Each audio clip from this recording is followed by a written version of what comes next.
어머님, 저희가 자주 못 찾아뵙다고 이러시는 거예요?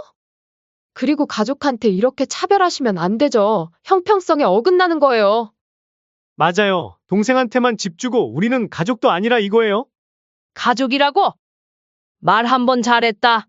며느라, 너가 너 입으로 말하지 않았니? 출가한 아들이랑 며느리는 남이라고? 세상에 어떤 정신 나간 사람이 남한테 집을 증여해주니? 그리고 내가 수술해서 입원했을 때 수민이는 회사 일까지 재택으로 바꾸면서 날 간호했어? 사위는 매일 퇴근하고 병원에 와서 들렸고, 그런데 너네는 그때 해외여행 가지 않았어? 너네가 말하는 형평성을 따지면 더욱더 너네한테 주면 안 될 것 같은데? 정말 너무하세요. 쪼잔하게 그딴 걸로 재산을 나누는 게 말이 되나요? 너무하다고. 너네는 문자 한 통 보내기도 벅찼잖니? 내가 죽었어도 여행 다녀오고 나서 문상 왔을 거야.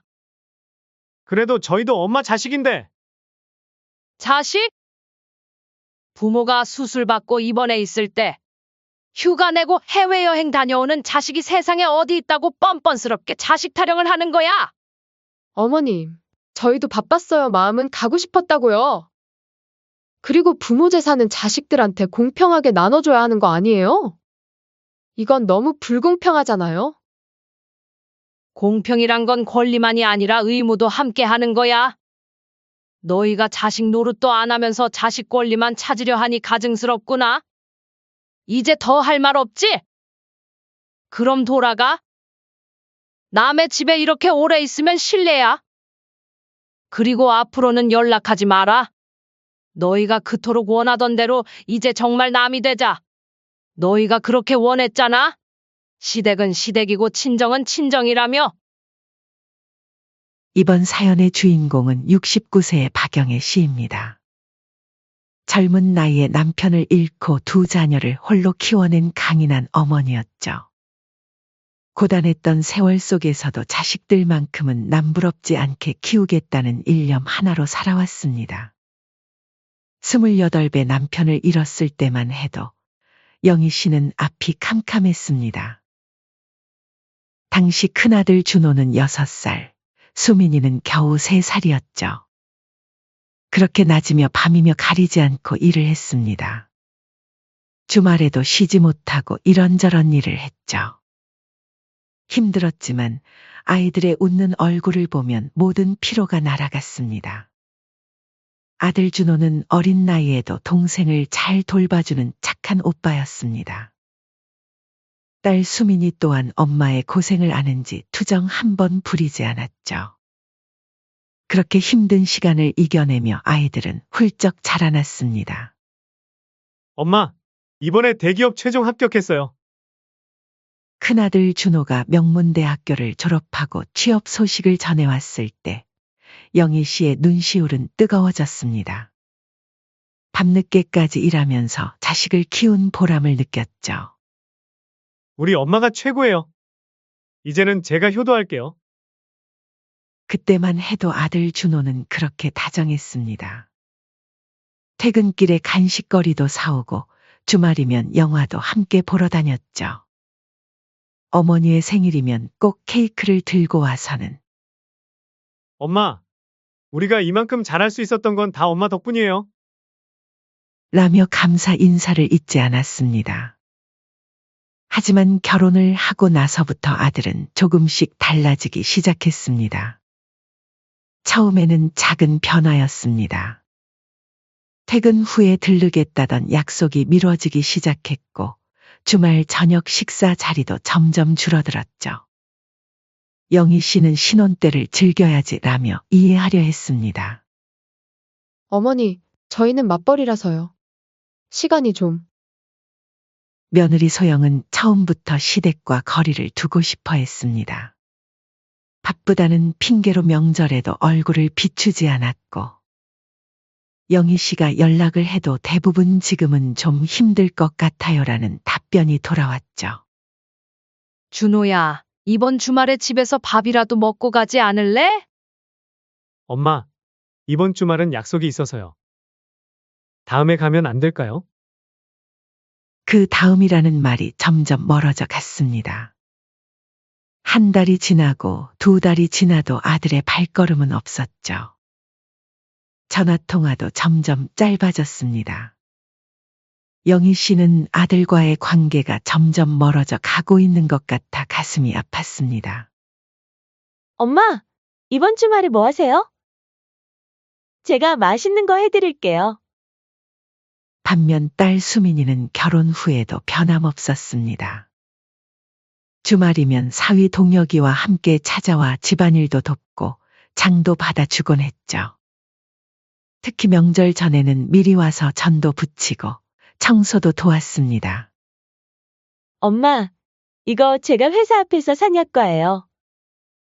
맛있다고 소문난 거라서요.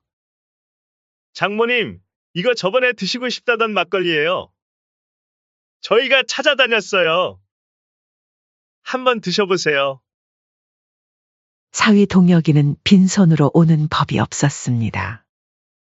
늘 무언가를 사들고 왔고 특히 명절 때는 고향 특산품을 한아름 안고 왔죠.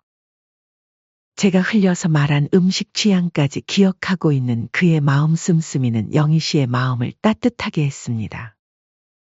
엄마, 생신 축하드려요. 저희가 정성껏 준비했어요. 딸 수민이는 어머니의 생신이면 늘 이렇게 찾아왔습니다. 정성스레 준비한 음식들로 상을 차리고 케이크에 촛불도 켜주었죠. 어머니가 좋아하는 미역국을 끓이고 사위동혁은 상차림을 도왔습니다.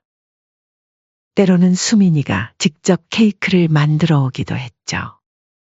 장모님, 올해는 저희가 케이크를 직접 만들어 봤어요. 맛있게 드세요. 하지만 아들 부부 자리는 늘 비어 있었습니다. 생신상을 차리면서도 영희 씨의 눈은 자꾸 현관문으로 향했죠. 시간 되면 갈게요. 너무 기대는 하지 마시고 저희 빼고 보내세요. 혹시나 하는 마음으로. 하지만 그 문은 열리지 않았습니다. 엄마, 오빠한테는 연락 없었어요? 딸 수민이가 조심스레 물었습니다. 영희 씨는 씁쓸한 미소를 지으며 대답했죠. 바쁘겠지. 신경 쓰지 마라. 우리끼리 즐겁게 보내자. 그날 밤 늦게서야 준호에게서 문자가 왔습니다. 엄마, 늦었지만 생신 축하해요. 다음에 밥 한번 먹어요. 이제는 아들의 진심과 형식적인 안부를 구분할 수 있게 된 것이 더 서글펐죠.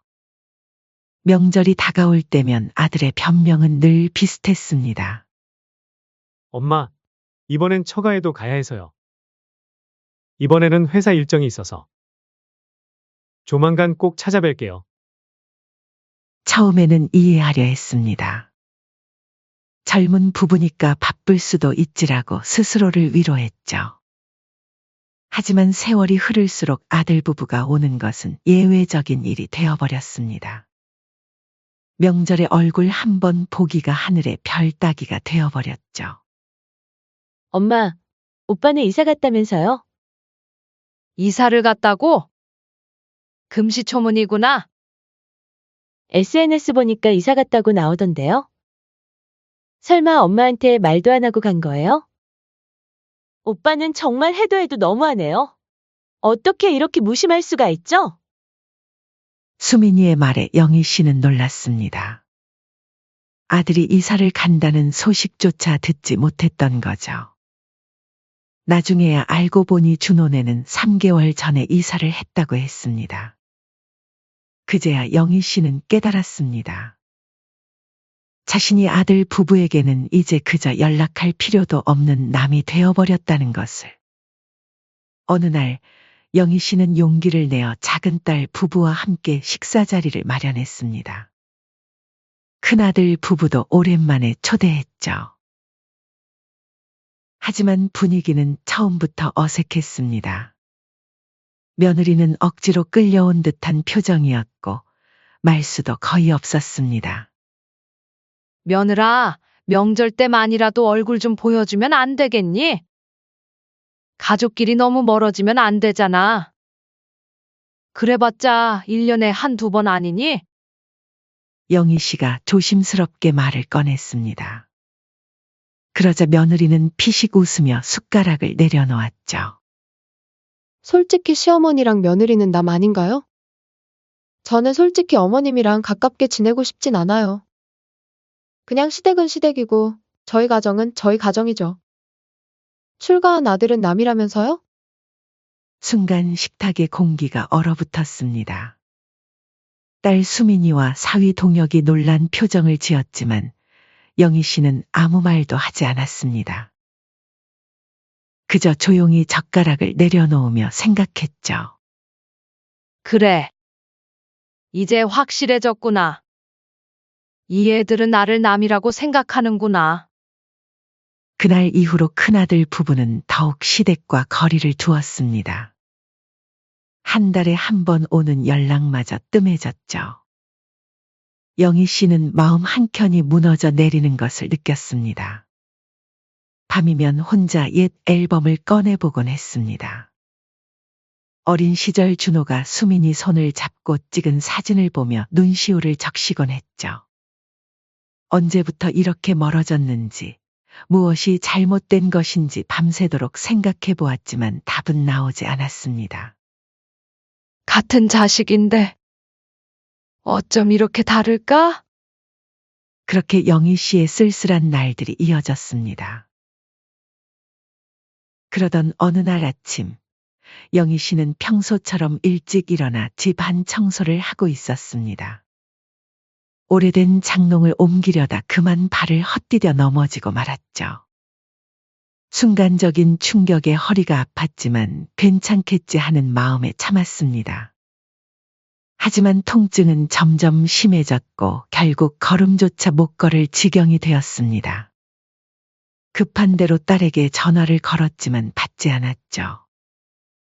결국 혼자 119를 불러 병원으로 향했습니다.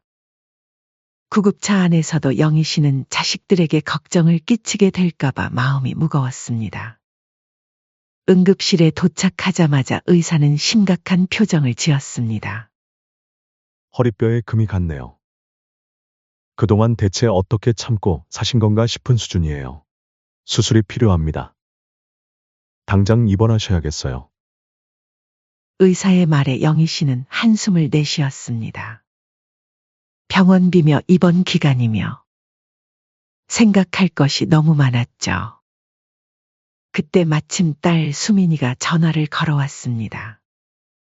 엄마. 전화 못 받아서 죄송해요. 회의 중이었어요. 수민아. 엄마가 지금 병원이야. 수술해야 된대. 전화를 받자마자 딸 수민이는 회사에 반차를 내고 달려왔습니다. 사위도 중요한 미팅을 미루고 병원으로 왔죠. 장모님, 많이 아프시죠? 일단 진통제라도 맞으셔야 할 것 같아요. 얼른 나으시면 장모님 좋아하는 한우 먹으러 가요. 두 사람은 영희 씨의 입원 수속을 밟고 병실을 알아보느라 분주히 움직였습니다. 수술 날짜는 일주일 후로 잡혔고 그때부터 수민이 부부의 병간호가 시작됐죠. 엄마, 제가 회사에 재택근무 신청했어요. 아침 저녁으로 병원에 있을 수 있어요. 수민아, 직장일에 지장 생기면 어떡하니? 엄마, 지금은 엄마 건강이 더 중요해요. 수민이는 노트북을 들고 와 병실에서 일했고 사위 동혁은 퇴근하자마자 병원으로 달려왔습니다. 둘은 번갈아 가며 영희 씨의 식사를 챙기고 말벗도 해주었죠. 그나저나 오빠한테는 연락했어요? 수민이의 물음에 영희 씨는 고개를 저었습니다. 바쁜 아들을 귀찮게 하고 싶지 않았죠. 하지만 수민이는 오빠에게 전화를 걸었습니다. 오빠, 엄마가 수술하셔. 허리뼈에 금이 갔대? 수술하는데 엄마 옆은 지켜야 되는 거 아니야? 자식돌이는 해야지. 하지만 돌아온 대답은 차가웠습니다. 회사 일이 바빠서 당장은 어렵다고 말했잖아. 엄마한테 내가 전화할게. 너는 신경 꺼. 그러나 그 전화는 끝내 오지 않았습니다. 수술 전날까지도 아들 부부는 나타나지 않았죠. 대신 문자 한 통을 보내왔습니다. 엄마, 수술 잘 되시길 바랄게요. 얼른 나으세요. 수술실로 들어가는 영희 씨의 눈가에 눈물이 맺혔습니다. 마취에서 깨어났을 때도 옆에는 수민이 부부만이 있었죠. 엄마, 수술 잘 끝났어요. 이제 좀 주무세요. 장모님, 저희가 계속 옆에서 지킬 테니까 걱정 마세요. 수민이는 병실 바닥에 간이 침대를 깔고 새우잠을 자면서도 한시도 어머니 곁을 떠나지 않았습니다. 사위는 매일 아침 출근 전에 들러 죽을 떠먹여 드리고 퇴근 후에도 들려 지극정성이었죠. 장모님, 병원 밥이 입에 안 맞으시죠? 제가 어제 본 반찬 가게에서 특별히 사왔어요. 엄마, 너무 걱정 마세요. 저희가 계속 옆에 있을 거예요. 한 달 가까이 되는 이번 기간 동안 수민이 부부의 정성은 계속됐습니다. 피곤한 기색이 역력한데도 둘은 늘 웃으며 영희 씨를 돌봤죠. 장모님, 이제 조금만 더 힘내세요. 재활만 잘하시면 금방 나으실 거예요. 간호사들도 이런 수민이 부부를 보고 감탄했습니다. 어머, 따님이 정말 효심이 지극하시네요. 사위분도 친아들처럼 잘하시고. 부러워요. 반면 아들 준호와 며느리는 한 번도 얼굴을 비추지 않았습니다. 명절이며 생일이며 찾아오지 않던 그 패턴 그대로였죠. 나중에 안 사실이지만 준호는 그 기간에 와이프와 해외여행을 다녀왔다고 합니다. 엄마, 오빠 부부는 괌 다녀왔대요. 어떻게 그럴 수가 있어요? 다음에 제가 오빠한테 한마디 해야겠어요. 수민이가 조심스레 말을 꺼냈을 때 영희 씨는 이미 체념한 듯했습니다. 아니다 말을 해도 내가 하는 게 맞지. 네 오빠 원래 무심하잖니. 하지만 그 담담한 말투 속에 깊은 상처가 묻어 있다는 걸 수민이는 알 수 있었습니다. 그날 밤 영희 씨는 혼자 말없이 눈물을 훔쳤습니다. 엄마, 제가 모시고 살까요? 어느 날 수민이가 조심스레 제안했습니다. 하지만 영희 씨는 고개를 저었죠. 그건 안 된다. 너희도 신혼인데 엄마가 짐이 되면 안 되지. 엄마가 무슨 짐이세요? 저희한테는 엄마가 제일 소중한데. 맞아요, 장모님. 이럴 땐 누구한테 의지하겠어요. 가족밖에 없잖아요. 병원에 누워있는 동안 영희 씨는 많은 것을 깨달았습니다. 며느리는 나보고 남이라고 하더니 사위는 가족이라면서 챙겨주네. 그리고는 정말 자신에게 소중한 가족이 누구인지 되짚어보며 한 가지 결심을 하였죠. 수민아, 사위야. 네, 엄마? 너희 덕분에 엄마가 이렇게 잘 견딜 수 있었어. 엄마, 무슨 말씀하세요? 당연한 건데. 태어나는 날 영희 씨는 마음을 굳게 먹었습니다. 이제는 더 이상 미련을 갖지 말아야겠다고. 자신을 진심으로 걱정하고 돌봐주는 사람들과 함께 남은 인생을 보내야겠다고 말이죠. 내가 아플 때 곁에 있어준 사람이 결국 진짜 내 가족이었다. 영희 씨는 그렇게 조용히 중얼거렸습니다. 아들에 대한 미련과 원망이 교차하던 시간이 흘러가고 작은 딸 부부의 지극한 정성을 지켜보면서 영희 씨의 마음속에는 하나의 결심이 서서히 자리 잡아갔습니다. 그러던 어느 날 동네 부동산에서 걸려온 한 통의 전화가 그녀의 마음을 움직였습니다. 박영희님, 혹시 지금 사시는 아파트 매매 생각 없으세요? 시세가 많이 올랐는데. 현재 시세로는 8억대 후반까지도 가능할 것 같습니다. 그 말을 듣는 순간 영희 씨는 결심했습니다. 자신의 재산을 정리할 때가 됐다고 말이죠. 그동안 자식들 사이에서 공평하게 대하려 애썼지만 이제는 달랐습니다. 수민아, 내일 시간 좀 내줄 수 있니? 네? 엄마 어디 또 아프신 거 아니죠? 아니, 엄마가 너랑 도장 찍으러 가야 할 때가 있어서. 그게 무슨 말이에요? 도장이라뇨? 그런 게 있다. 내일 시간 좀 내주거라. 다음 날 영희 씨는 딸 수민이와 함께 변호사 사무실을 찾았습니다. 엄마, 갑자기 웬 변호사예요? 무슨 일 있는 건 아니죠?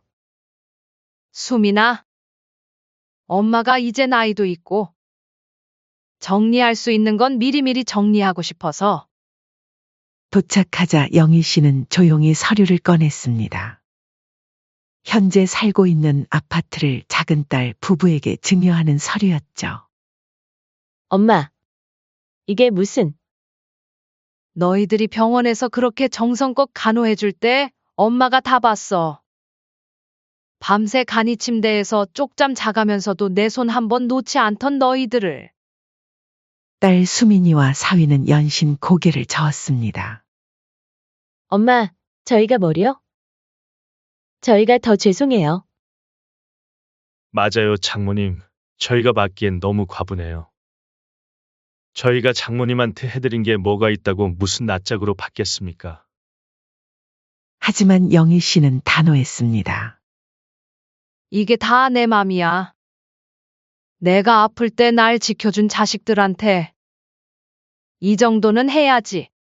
재산을 저승까지 가져갈 것도 아니고 내 자식들 챙겨주고 싶다. 서류 작업이 끝나고 얼마 지나지 않아 어디서 새어나갔는지 이 소식이 준호의 귀에 들어갔습니다.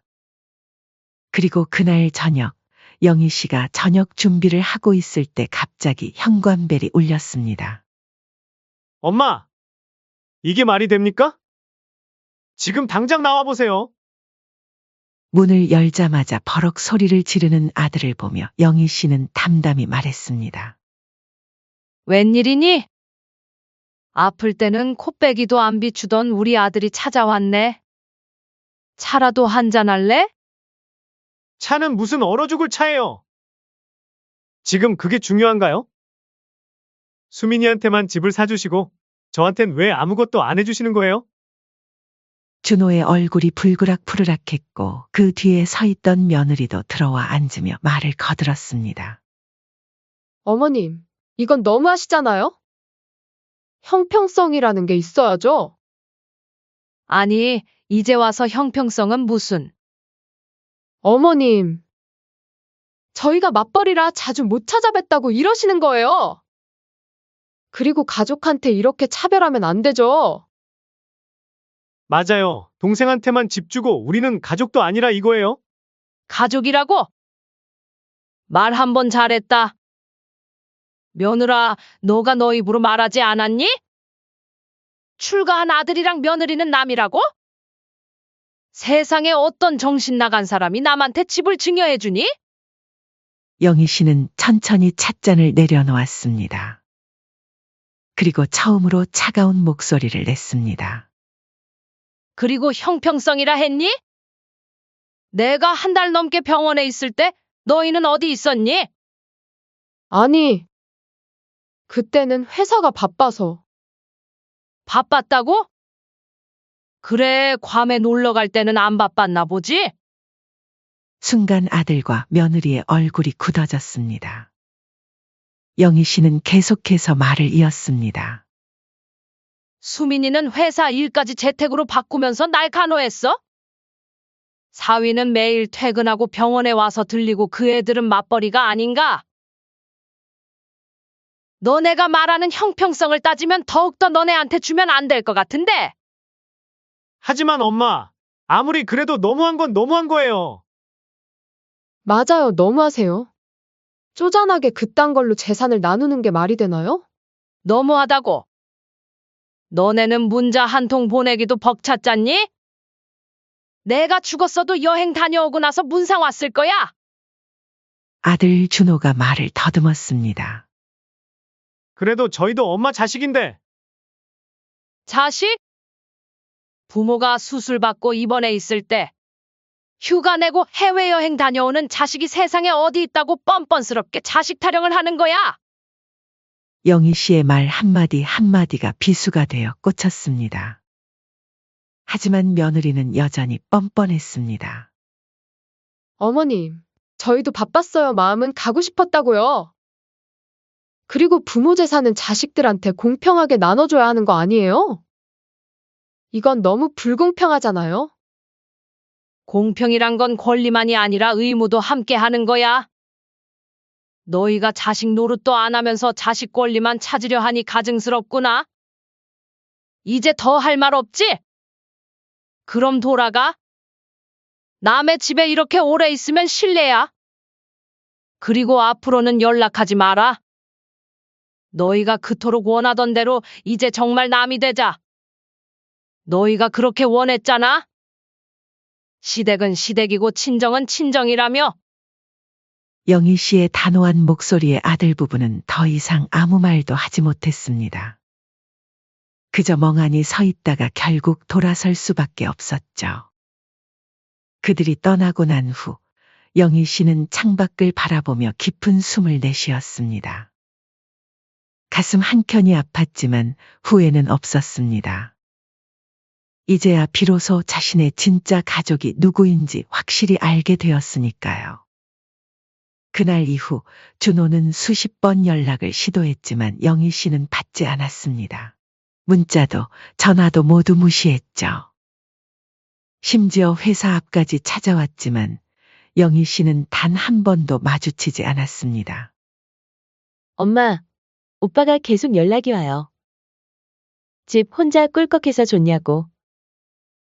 수민아, 내 오빠는 이미 자기가 선택한 길을 갔어. 우리도 우리의 길을 가면 되는 거야.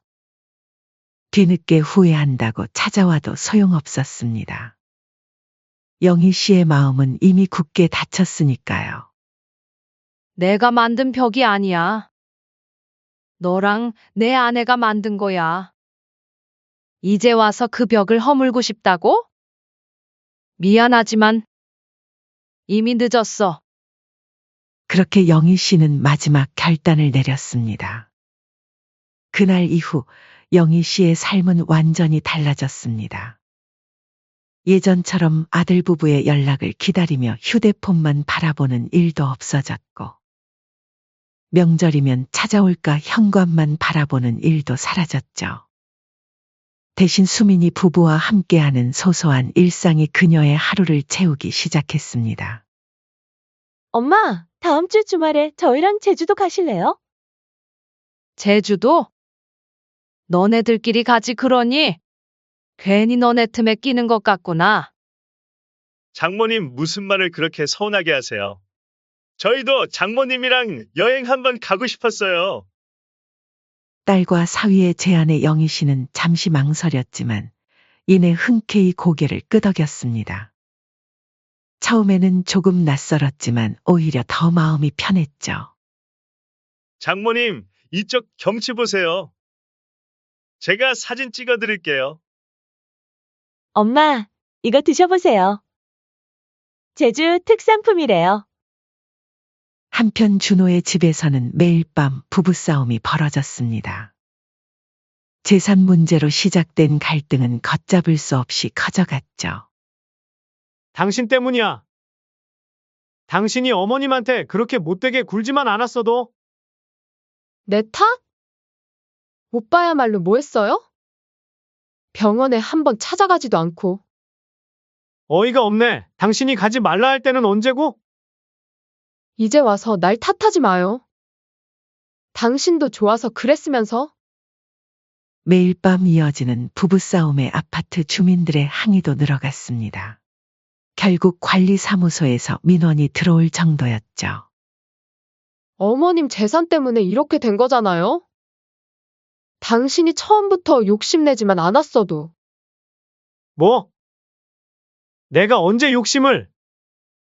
당신이야말로 친정 부모님만 챙기면서 그러는 당신은 어머님 재산 얘기 나오니까 이혼하자고 하고. 감정 싸움이 격해져 한밤중에 경찰이 출동하는 일까지 있었습니다. 결국 준호는 회사 기숙사로 거처를 옮겼고 소영은 친정으로 돌아갔죠. 그 사이 영희 씨는 수민이 부부와 함께 새로운 추억을 쌓아갔습니다. 주말마다 맛있는 것도 먹으러 다니고 영화도 보러 다녔죠. 딸 부부와 함께하는 시간이 늘어날수록 영희 씨의 얼굴에는 웃음이 가득했습니다. 더 이상 아들을 기다리며 한숨 쉬는 일도 없었죠. 그러던 어느 날 초췌한 모습의 준호가 찾아왔습니다. 엄마, 제가 잘못했어요. 이제 알겠어요. 제가 얼마나 못된 자식이었는지. 소영이랑도 헤어졌어요. 이혼하기로 했다고요.